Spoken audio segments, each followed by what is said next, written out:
how I went from being homeless to being a full-time actress.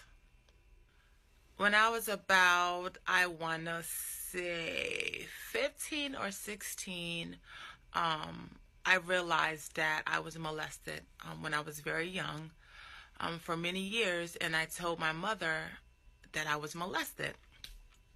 And she couldn't deal with it or cope with it, and so at first I actually went to my grandmother, I believe. I kind of vaguely remember, but I remember right after that I went to my grandmother, or she probably told me to go by and stay by my grandmother's house. And I was okay there, and going to high school while living with my grandmother. And then one day she had came, and I'm sorry. She said that she's taking me to court, or and I didn't understand, why you taking me to court. I'm at my grandmother's. I'm doing fine. I'm going to school. What is the problem? And I remember that day like it was yesterday, and it was so many years ago. But it's like I remember going into the courthouse in Queens, and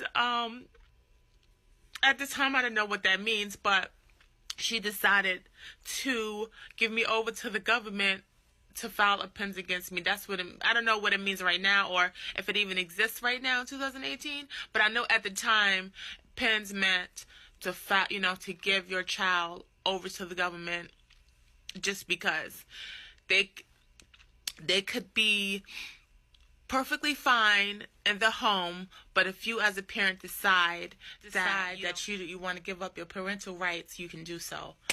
And I remember going into the courthouse, and the judge asking my mother, you want to give your child to the government and give over the parental rights, saying yes. And then my mother didn't even stay with me, and I remember crying my eyes out, like, oh, because I told you I was molested. And so I remember that day, it was not just me, and it was parents that actually stayed with their child. And I was just there by myself. And I remember, but being with other kids also, so that kind of made me feel a little bit better, and that I wasn't the only one that was going through that. And so the first step was to send you to, it's a group home, but it's somewhere that you go to evaluate you, to make sure that you're all right, up there, or that you don't have no mental problems. And so you stay there for 6 weeks. You actually go to school inside of